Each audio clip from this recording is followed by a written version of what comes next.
I've been asked to do a tutorial on my fabric ATCs, and this is also my first YouTube video. So as you can see, this is my area that I work in. I am very messy, but I think that's part of the creativity. So I'll show you how to go about making a simple fabric ATC today.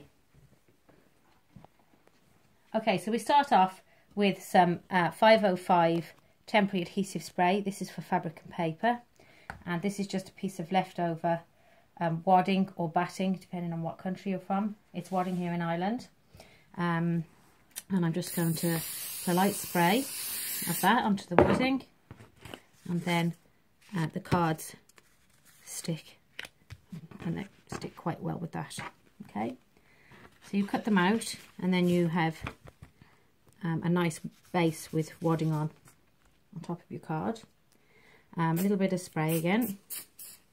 Don't need too much because sometimes it clogs the needle in the machine.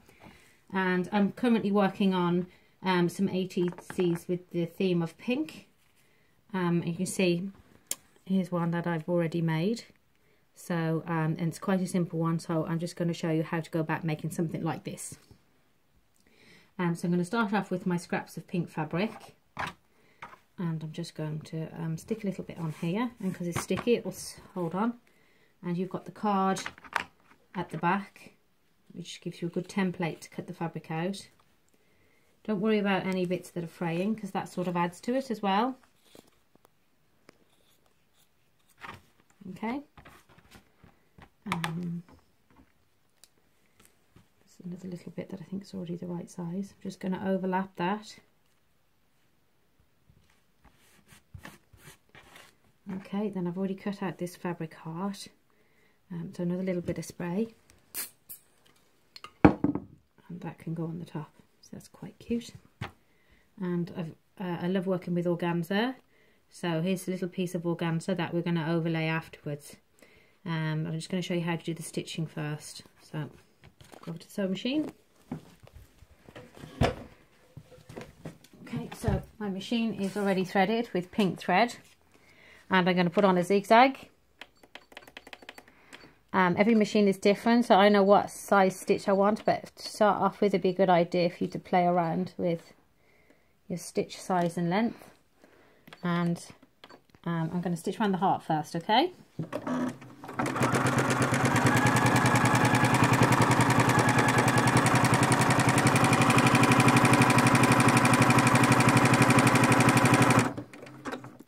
This is just like a satin stitch or a zigzag stitch. But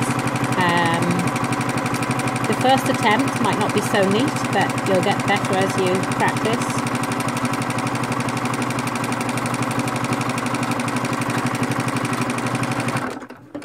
Just slow down as we go around the awkward bits.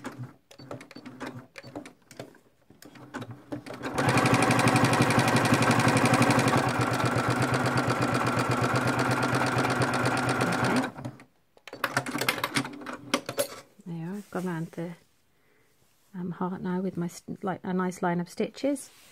So we're just going to do some straight stitching now over we'll just keep it simple for the purpose of this video, but you can do lots of stitching or you can do little stitching. It depends how much time and how much you want to put into your card. With that for now. So that's my bits of straight stitching done, and then I always go really small on my stitches. This is the stitch width and this is the stitch length, so I like to have it on the smallest stitch length possible, so it gives you a nice close finish on the edges. Now it can take some time to go around, especially if you want to go around twice. But I'm just placing the stitch so that the outside stitch goes over the edge of the fabric and the card.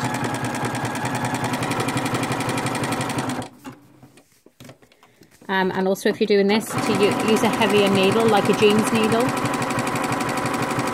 you won't have so many needles break.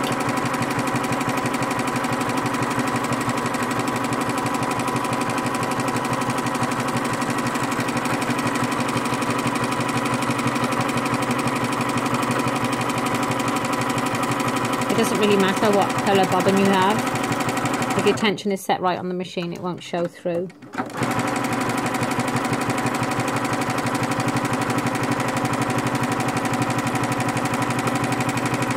Okay, we're just going to pause this while we stitch around the edge of this twice. So I went round once and I went round again with the satin stitch. So I'm just going to trim off any extra little bits now. Like I said, don't worry too much about frayed bits because it's like that. Okay, I work quite a lot with organza. I love bits of organza. So we're going to add a bit of organza to this now to finish it off. So I put that back onto straight stitch. And I'm just going to add some lines of stitching around. I quite like the effect when the organza frays, so quite often see on my cards bits of organza frayed around the edges.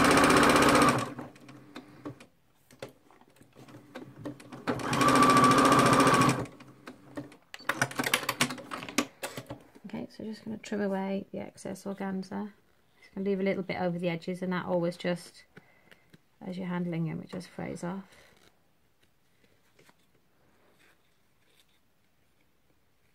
Alright, and I'm just going to add in some sequins into here because I've made like a little pocket. So I have a tub of sequins here. So we'll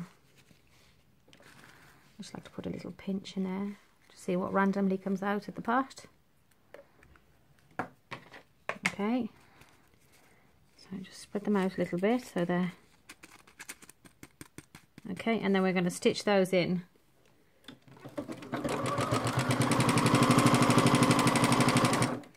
Add a bit more stitching then. I sometimes stitch through the sequins just very carefully, go slowly so it doesn't break the needle, just so they don't all drop to the bottom. Okay. So really all that's left to do now is to finish it off. If you wanted to add any embellishments, you could use this area to a bit of glitter or glue, or I don't know, whatever takes your fancy really. But it's still a bit flimsy for my liking, and you can see there's lots of stitching on the back, and sometimes this makes the card a bit weak around the edges, you can see. So just finally to finish off, I printed these on the computer with some of my photography. So I use scrap cards, that's on the back. So just put a good bit of this Pritt stick on, or whatever glue you use, and then that nice and firm. And when I've aligned that now and I'm happy with it, I'll put it under the board or something like that to keep it flat while it dries. So here's some of other ATCs I've used, same method, but these are a lot more layered and a bit more fancy. Use some sparkly fabrics, but generally using the same method that I showed you. That's just layered with organza. Okay, so I hope you enjoy making your fabric ATCs and have fun. I hope to be back soon with some more textile art projects.